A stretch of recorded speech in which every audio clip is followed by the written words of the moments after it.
मैं आपको सुनाने जा रहा हूं अपनी मंडली की सदस्य अनुलता राज नायर की लिखी कहानी पांचाली का मन। युगों पुरानी बात है, द्वापर युग की। घने जंगलों के बीचों बीच जाम्बुल का एक हरा भरा वृक्ष था और उस पे लटका था एकमात्र जाम्बू फल। पेड़ के नीचे खड़ी थी एक सांवली सी स्त्री जिसकी आंखें कमल की पंखुड़ियों के समान और भवें चंद्रमा के जैसी थीं। उसके चेहरे पर कभी तेज झलकता तो कभी वो गहरी नदी की तरह शांत दिखाई देती। वो पांचाल नरेश की बेटी पांचाली थी। यज्ञकुंड से जन्मी याज्ञसेनी वो कृष्ण की सबसे खास सखी कृष्णा थी। वो 5 पांडवों के बीच बांटी गई द्रौपदी थी। हस्तिनापुर में कौरवों ने जब पांडवों को चौपड़ के खेल में धोखे से हरा दिया तो उनको 12 वर्ष का वनवास और 1 वर्ष का अज्ञातवास मिला। पांडवों की इस हार का दर्द द्रौपदी को भी भोगना ही था। पत्नी जो थी, जन्म से ही बिना किए अपराधों के लिए दंडित होना जैसे उसकी नियति थी। विराट नरेश के राज्य में छिपकर 13वें वर्ष का अज्ञातवास भोग रहे थे पांडव। युधिष्ठिर कंक नामक ब्राह्मण बने, राजसभा में द्यूत क्रीड़ाएं खेलते। भीम बल्लव नाम से रसोइया बने। अर्जुन स्त्री रूप धरकर वृहन्नला बने और नृत्य की शिक्षा देने लगे। नकुल और सहदेव घोड़े और गायें संभालने लगे। द्रौपदी सैरंध्री के रूप में रानी के बाल संवारती थी। बड़े तकलीफदेह दिन थे वो। द्रौपदी के लिए तो हर क्षण जैसे कांटों भरी पगडंडियों पे चलना था। उसे जब समय मिलता राजमहल से बाहर निकल आती और जंगल में यहां वहां भटकती। फल फूल को देखती, चखती, पक्षियों का संगीत सुनती। इस तरह उसके दुख कुछ कम हो जाते थे। उस रोज द्रौपदी की दृष्टि पेड़ पर लगे जंबू फल पर अटक गई। ताजा रसीला फल देखकर उसका मन ललचा गया। बरसों से उसके भीतर छुपी बैठी चंचल लड़की बाहर निकल आई। उसने आसपास आंखें घुमाई और कुछ पत्थर इकट्ठे कर लाई और वो उस लाल गुलाबी रसीले फल पर निशाना साधने लगी। 1 पत्थर, 2 पत्थर और भी न जाने कितने पत्थर मारे, लेकिन एक भी निशाना फल पर नहीं लगा। आखिर उसने झाड़ियों में पड़ा एक लंबा बांस उठाया और फल पे दे मारा। नीचे गिरे जंबू फल को उसने आंचल से पोंछा और अपने मुंह में डालने ही जा रही थी कि न जाने कहां से प्रकट हुए कृष्ण ने उसका हाथ पकड़ लिया। अचानक कृष्ण को सामने देख द्रौपदी आश्चर्यचकित रह गई। उनके शांत मुस्कुराते चेहरे को बिना पलकें झपकाए देखती रही।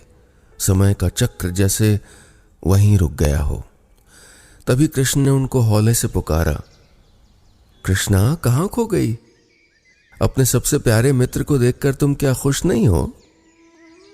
कृष्ण के मुंह से अपने लिए कृष्णा का संबोधन सुनकर द्रौपदी जैसे किसी सम्मोहन से बाहर निकल कर आई। कुछ कह न सकी, बस मुस्कुरा दी। बचपन से ही द्रौपदी कृष्ण के बहुत करीब थीं। कृष्ण उनके बाल सखा थे। द्रौपदी अपने मन की हर बात उनसे बेझिझक साझा करती थी। बल्कि कृष्ण के प्रति अपना गहरा प्रेम भी उन्होंने कभी नहीं छिपाया। अगर द्रौपदी का जन्म किसी खास उद्देश्य से न हुआ होता तो शायद वे भी कृष्ण प्रिया होती। मगर यज्ञ की अग्नि से जन्मी इस याज्ञसेनी का जन्म तो इस धरती पर कौरवों के नाश के लिए हुआ था और उस पूरे नाटक की पटकथा पहले ही लिखी जा चुकी थी। कृष्ण ने द्रौपदी के हाथ से जंबू फल अपने हाथ में ले लिया और उस लाल गुलाबी सुंदर रसीले फल को देखकर उनके चेहरे की मुस्कुराहट गायब हो गई और माथे पर चिंता की लकीरें उभर आईं। द्रौपदी घबरा गईं। क्या हुआ कृष्ण? मुझसे फिर कोई भूल हुई क्या? हाँ कृष्णा, इतने बड़े वृक्ष में लगे इस इकलौते जंबू फल को तोड़ने की भूल हुई है तुमसे। द्रौपदी ने हैरान होकर कहा, जंगल में लगे एक वृक्ष से ये नन्हा सा फल तोड़ने में कैसे भूल? कैसा अपराध कृष्ण? मेरी हर बात को, मेरे हर फैसले को, मेरे हर कदम को गलत ठहराए जाने की कोई प्रथा है इस वंश की? कृष्ण तो अंतर्यामी थे, द्रौपदी का दर्द समझते थे, मगर जो लिखा जा चुका था उसको टाल भी तो नहीं सकते थे। उन्होंने शांत स्वर में अपनी प्रिय सखी को समझाया कि जो फल उन्होंने भूल से तोड़ लिया है वो ऋषि अमित्र के हिस्से का है।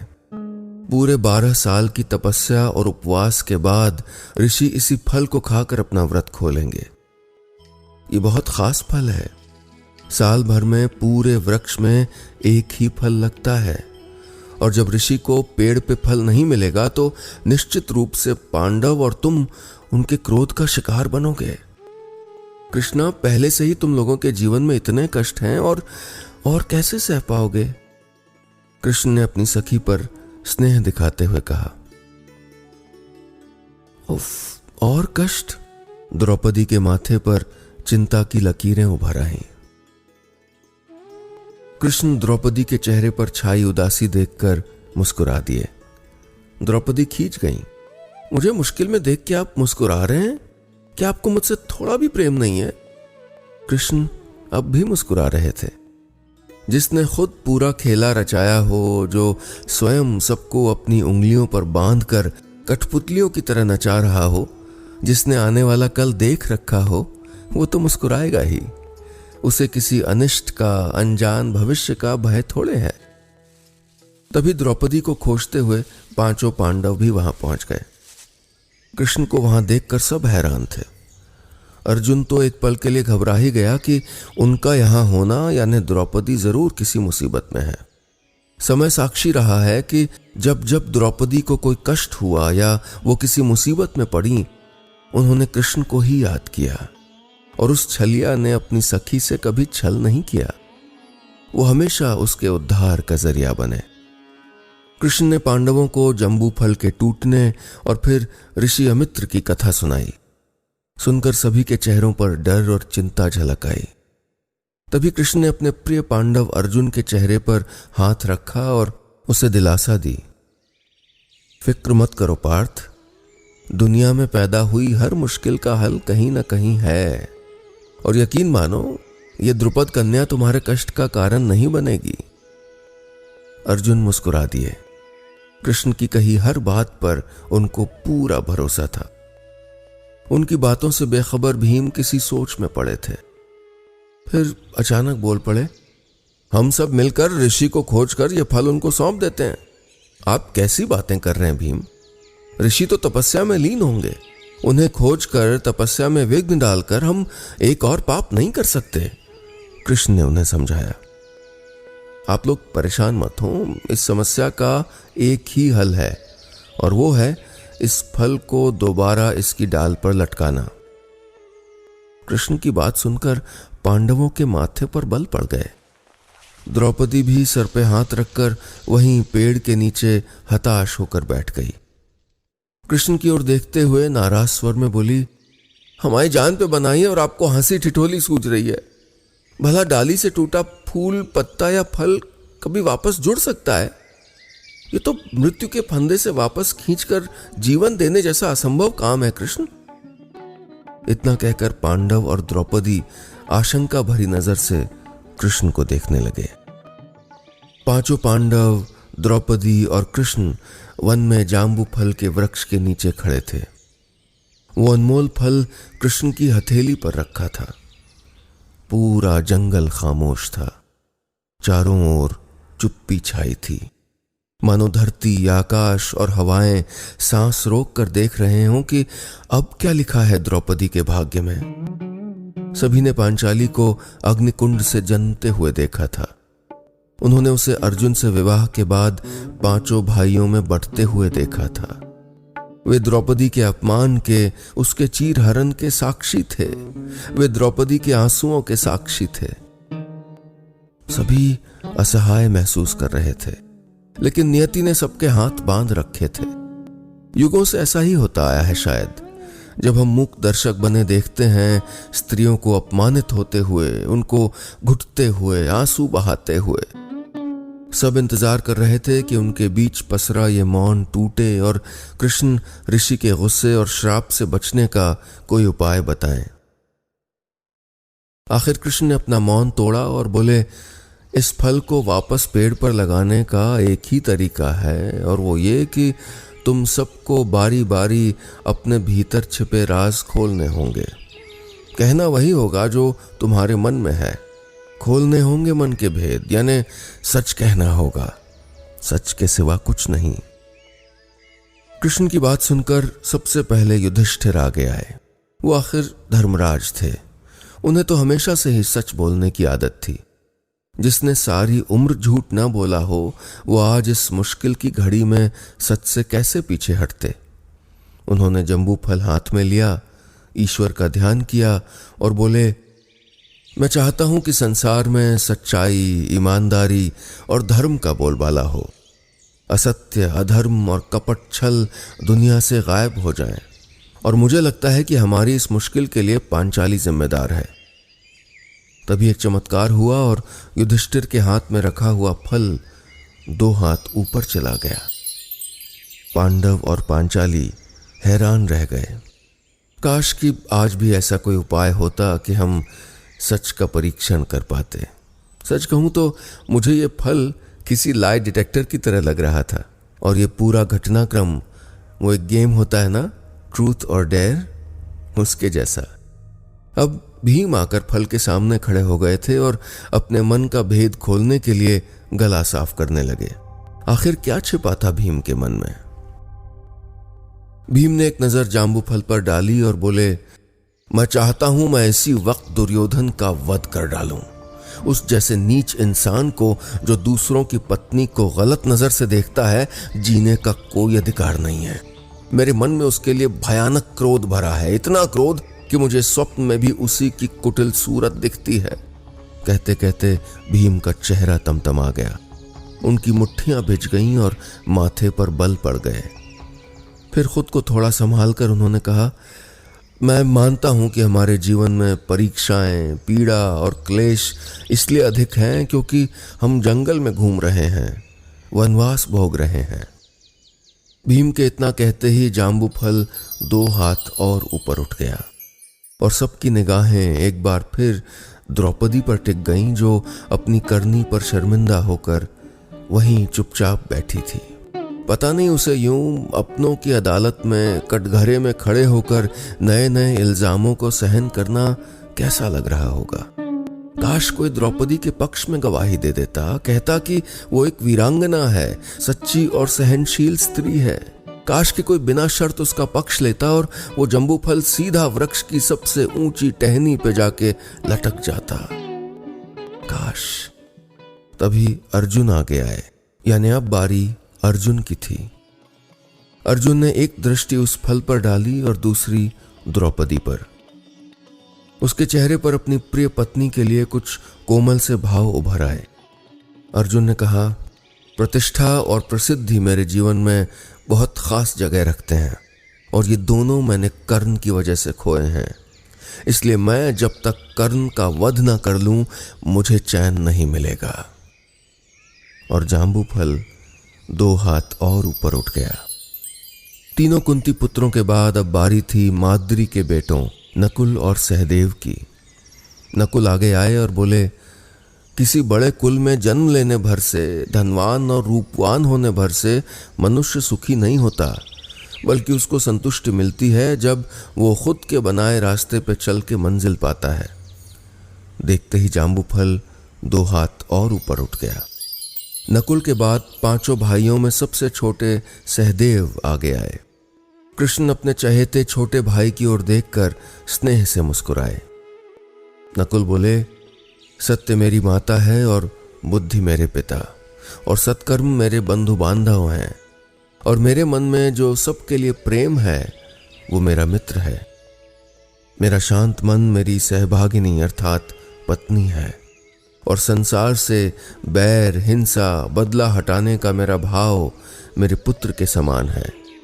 मैं मानता हूं कि ये है मेरा असली परिवार।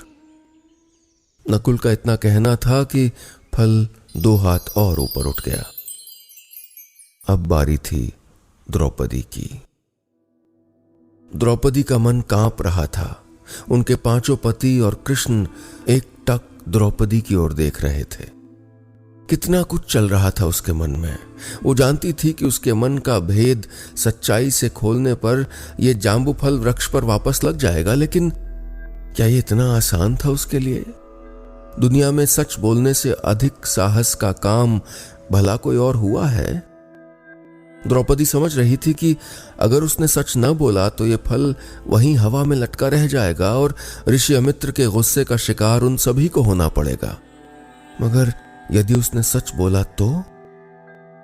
सदियों से स्त्रियों को ऐसी कठिन अग्नि परीक्षाओं से गुजरना पड़ा है, मगर द्रौपदी के सामने दूसरा कोई रास्ता था भी नहीं। कृष्ण एकटक द्रौपदी को देख रहे थे। वो तो पढ़ सकते थे उसका मन, जानते थे उसके सारे रहस्य। द्रौपदी ने आहिस्ता से अपने कदम बढ़ाए और वृक्ष के पास आ गई। पांडव सांस रोक कर खड़े थे। द्रौपदी बोली, मेरे 5 पति हैं, मेरी 5 इंद्रियों की तरह। मुझे उनसे एक समान प्रेम है और मैं क्षमा चाहती हूं कि मैं कई बार उन सब के दुख का कारण बनी हूं। अच्छे वंश का होकर भी, अच्छी शिक्षा प्राप्त करने के बाद भी मैं हमेशा आवेश में बिना सोचे समझे अपने कदम आगे बढ़ाती आई हूं। मैं सभी से क्षमा चाहती हूं। पूरे जंगल में सन्नाटा था। सब कुछ शांत और स्थिर, और वैसा ही स्थिर था जाम्बूफल।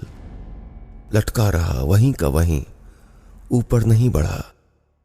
द्रौपदी ने घबरा कर कृष्ण को देखा। कृष्ण फिर मुस्कुराए और बोले, सच कहो कृष्णा, केवल सच। खोल दो अपने मन के भेद। द्रौपदी ने आंखें बंद कर लीं, जैसे उनके सामने और कोई दूसरा न हो। शायद इस तरह आसान था सच कहना। वो बोली, कृष्ण, आप तो जानते हैं कि मेरे मन ने खुद को 5 हिस्सों में बंटना कभी नहीं स्वीकारा। इन 5 के बीच बंटते हुए मैं न जाने कितनी बार अग्नि परीक्षा से गुजरी हूं। मुझे इस बात का दुख रहा कि काश स्वयंवर में मुझको कर्ण ने जीता होता। 5 पांडवों में जो गुण थे वो सभी एक साथ कर्ण में थे। वो सबसे श्रेष्ठ थे। द्रौपदी का गला रुंध आया। वो कहने लगी, मैंने शिव से तपस्या कर्ण जैसे पति को पाने के लिए की थी, मगर शिव का वरदान मेरे लिए श्राप की तरह साबित हुआ और मुझे हर एक गुण के साथ एक अलग पति मिला, और जिसके लिए समाज मुझ पर उंगलियां उठाता रहा, जबकि मैं बेकसूर थी।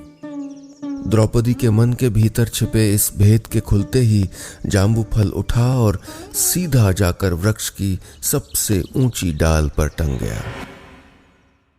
पांचाली का उदास चेहरा देखकर पांडवों की आंखें भीग गईं।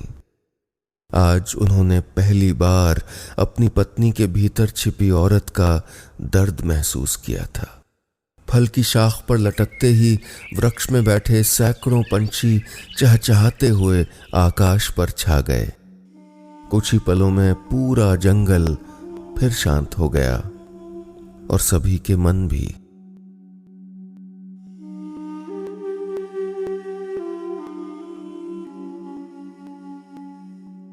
दोस्तों, ये कहानी बस यहीं खत्म।